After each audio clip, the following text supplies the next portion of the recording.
नहीं, ऐसे में डरता कोई भी नहीं है जी और हर किसी चीज का रिस्पेक्ट करना चाहिए। जी कुछ गलतियां उनसे हुई है, उन्होंने आभार किया, 4 कदम पीछे आके बोला। जी कुछ राज्य के मुख्यमंत्री, उप मुख्यमंत्री, हमारे वरिष्ठ नेता है वो, उन्होंने भी कुछ बात पे आक्षेप लिया कि ये नहीं बोलना चाहिए था, तो मैंने भी 2 कदम पीछे लिया। जी कुछ लोग जो शिंदेगढ़ के साथ एमएलए है, मिनिस्टर है, अगर उनको कुछ बात बुरी लगी होगी तो दिलगिरी भी व्यक्त किया। जी तो डरने का कोई सवाल नहीं है, हम्म हम भी कोई डरते नहीं है। हम भी रात दिन पब्लिक की सेवा करते हैं, हर जगह पे लड़ते हैं, जहाँ पब्लिक पे अन्याय होता है उसके लिए आवाज उठाते हैं। जी तो डर का कोई सब्जेक्ट नहीं है।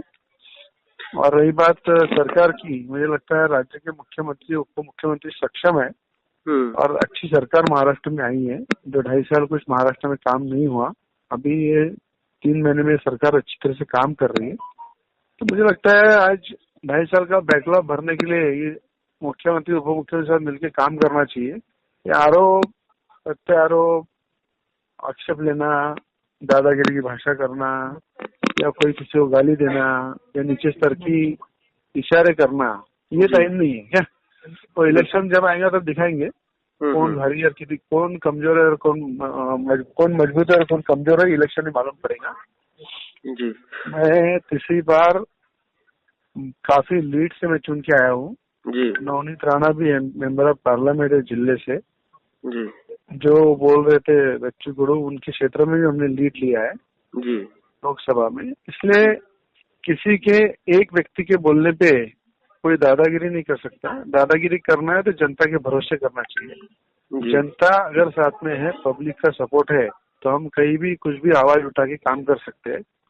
और व्यक्तिगत अपन बोलेंगे हम दादा है, हम ये कर सकते हैं, वो कर सकते हैं, सबकी टीका टिप्पणी करेंगे, तो आने वाले समय में इलेक्शन में पता चलेगा कौन कितना मजबूत है क्या।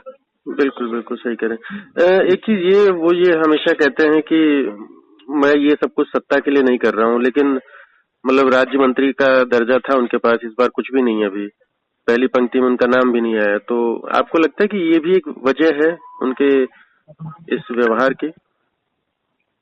देखो ऐसा है, ज्यादा मैं टिप्पणी नहीं करूंगा उस पर हर, आप तो पत्रकार है, आम जनता भी जानता है क्यों गए, क्या हुआ क्या नहीं हुआ, इसलिए वो इस विषय में ज्यादा डिस्कस नहीं करूंगा। पर मुझे लगता है किसी का नाम लेके सरकार पे प्रेशर करना मंत्री बनने के लिए, इसलिए मैं उस टाइम में मेरे नाम आगे करके सरकार पे प्रेशर लाने का काम चल रहा था। उस कंपटीशन से मैं बाहर हो गया। मैं नहीं चाहता था मेरे वजह से सरकार का कोई एक एमएलए बाहर जाए या कोई इश्यू बनाए।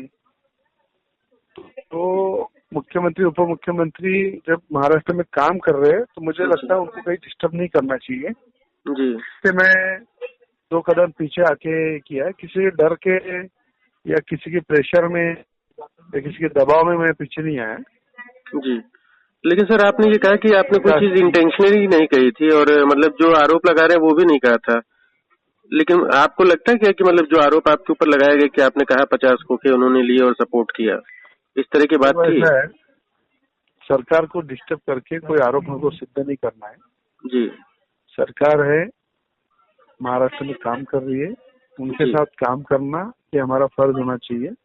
आरोप प्रत्यारोप होते रहते, कुछ अगर मिनिस्टर शिंदे साहब के साथ जो है एमएलए है वो अगर कुछ हर्ड हुए, इसलिए मैं 2 कदम पीछे आ गया। पर इनकी जो भाषा है, ये भाषा का हर सवाल का जवाब आने वाले इलेक्शन में मिलेगा। 3-4 घंटे की आप लोगों की मीटिंग हुई वहाँ बंगले पे, तो सर उस दौरान क्या कुछ मतलब कहा गया? 11 बजे सीएम साहब आए, डिप्टी सीएम आए, मैं आया, बच्चू कडू आए। तो हमारी अलग अलग कैबिन में बैठ के सीएम, डिप्टी सीएम मेरे को भी समझा रहे थे, उनको भी समझा रहे थे। कुछ बातों पे मैं मान नहीं रहा था, कुछ बातों पे वो नहीं मान रहे थे। आखिर में फिर तय हो गया राज्य के विकास के लिए कि मैं पहले बोलूंगा, उसके बाद वो बोलेंगे। तो मैंने दूसरे दिन मेरा स्टेटमेंट दे दिया कि हम तो 3.5 घंटे हमारी मीटिंग चली। और जब राज्य के सीएम, डिप्टी सीएम इतना गंभीरता से विषय को हैंडल कर रहे थे, तो मुझे लगता है उनके साथ खड़े रहना चाहिए। इसलिए मैंने डिसीजन लिया कि मैं 2 कदम पीछे जाऊंगा और आगे से बढ़ के मैं उनको दिलगिरी व्यक्त करूंगा। उसके बाद वो करने वाले थे, उन्होंने दूसरे दिन किया क्या? मतलब कुछ नहीं है। अभी देखो, उन्होंने आभार किया, आभार बोला, मैंने जो दिलगिरी व्यक्त किया उसका आभार माना उन्होंने। और रवि राणा 2 कदम अगर पीछे आते हैं, मैं 4 कदम पीछे आ रहा हूँ, ये भी उन्होंने कहा है जी। अभी अर्थ तो कई प्रकार के कई होते हैं जी, निकालो उतने कम है। बिल्कुल। अब ये समय नहीं है, इलेक्शन आएगा तो कई अर्थ कई जवाब दे देंगे जी। जिस इशारों में उन्होंने जवाब दिया है उससे डबल इशारे में जवाब इलेक्शन के टाइम पे देंगे। अभी समय है महाराष्ट्र में काम करने का। अच्छी सरकार है, मजबूत सरकार है, उनके साथ मिलकर महाराष्ट्र को आगे बढ़ाना। अच्छा, एक चीज सर, ठाकरे परिवार को लेकर के आपने आंदोलन शुरू किया था और तमाम चीजें थी, वो मुद्दा कहीं न कहीं सर साइड में रह गया। आपको लगता है कि अभी जो फिलहाल शिंदे गुट और ठाकरे गुट में चल रहा है विवाद, उसमें किसकी जीत होगी, या क्या आपका आकलन है? नहीं, ऐसा है, देखो, उद्धव ठाकरे ने तो पहली बात तो मुख्यमंत्री बनना नहीं था और मुख्यमंत्री बन के उन्होंने बहुत बड़ी गलती की जी। उनके लिए शोभनीय जगह थी मातोश्री, वही रह के और जिस तरह से बाला साहब काम करते थे उसी टाइप उन्होंने करना चाहिए था। तो उन्होंने लालच में आके मुख्यमंत्री पद किसी शिवसैनिक को न देते हुए खुद रखा जी। खुद रखने के साथ साथ कांग्रेस से आघाड़ी की, जो कांग्रेस से आघाड़ी या कांग्रेस से हाथ मिलाने की बात कभी बाला साहब ने कही नहीं। पूरे महाविकास आघाड़ी के विचारों पे चलते चलते उन्होंने महाराष्ट्र को पूरा दिशाहीन कर दिया था। और मुझे लगता है जो व्यक्ति 2.5 साल घर से बाहर निकलता नहीं है, किसानों के मदद करता नहीं है, एमएलए मिनिस्टर के फोन उठाता नहीं है जी, मंत्रालय अगर जाता नहीं है, तो मुझे लगता है हम लोग तो ग्रास रूट के लोग हैं। किसानों के लिए 4-4 बार जेल में जा चुके हैं, आंदोलन करते हैं। जब आंदोलन करते हैं तो मंत्री रहे, मुख्यमंत्री रहे, सबको झुकना पड़ता है क्या जी। तो उस तरीके से कोरोना का कार्यकाल देखो, आप मंत्रालय का कार्यकाल देखो, या महाराष्ट्र में जो दौरे करना चाहिए था उसमें पूरी तरह से उद्धव ठाकरे फेल हो गए।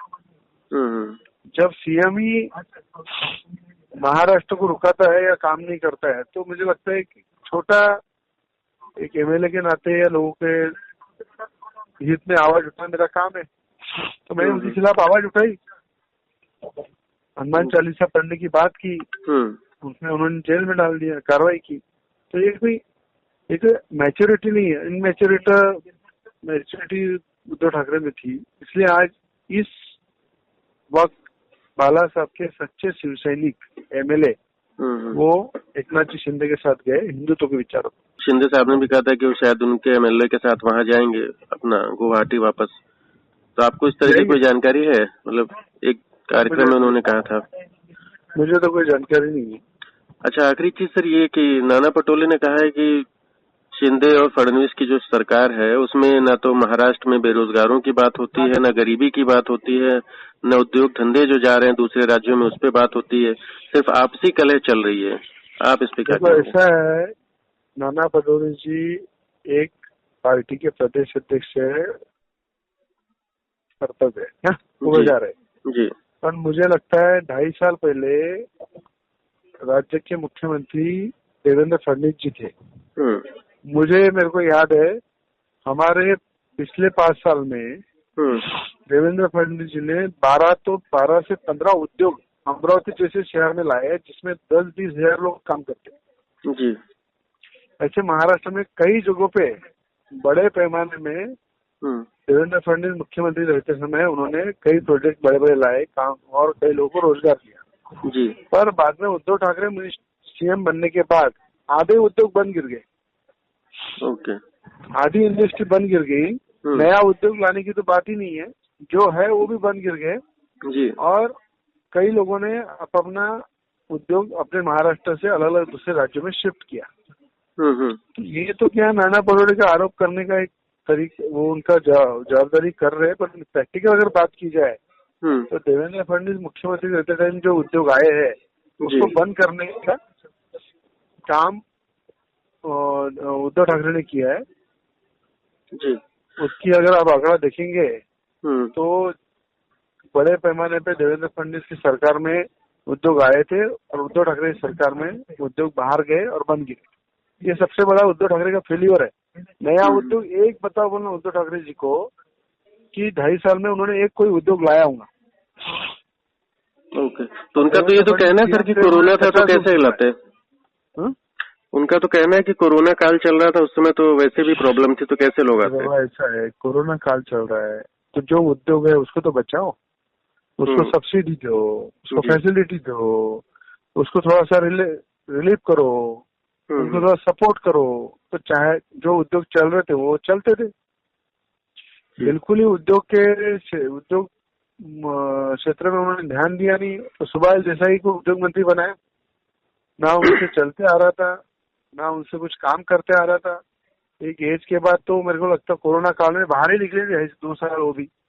वही इंडस्ट्री का अगर कोई सवाल है, मंत्री भी कैपेबल होना चाहिए। उसने सुभाष देसाई जी ने महाराष्ट्र के अंदर जितने ओपन पेस थे MIDC के, उसको कमर्शियल में कन्वर्ट करके बेचा। उसकी इंक्वायरी में लगाने वाला होगी। ओके, उसकी महाराष्ट्र में जो कमर्शियल करके भेजा है और उसके जो पैसे जमा किया वो उन्होंने मातोश्री में भी पहुंचा है उद्धव ठाकरे को। गार्डन का रिजर्वेशन रहता है। अच्छा, जो प्लॉट रिजर्व फॉर ट्री लगाने के लिए, मतलब झाड़ लगाने के लिए जो जगह रहती है जी, उसको कमर्शियल में कन्वर्ट कर दिया उन्होंने। ओके, तो कमर्शियल में कन्वर्ट करके बेचा उन्होंने। ओके, और कई टेंडर जो निकाले उन्होंने कोरोना कार्यकाल में निकाले, जो कोरोना के टाइम पे लोग जान बचा रहे थे खुद की जी, उस टाइम पे सुभाष देसाई टेंडर निकाल के कुछ लोगों को सपोर्ट करके वो लैंड दिला रहे थे जी। ये ऐसे उद्योग मंत्री थे। क्या उद्योग बढ़ेंगे, क्या महाराष्ट्र आगे जाएगा? बराबर है। अच्छा सर, आपने जांच होना चाहिए मुख्यमंत्री से, मुख्यमंत्री उप मुख्यमंत्री जांच करना चाहिए। जी जी, तो आप इसकी जांच की मांग करेंगे ना सर? हाँ बिल्कुल करेगा जी।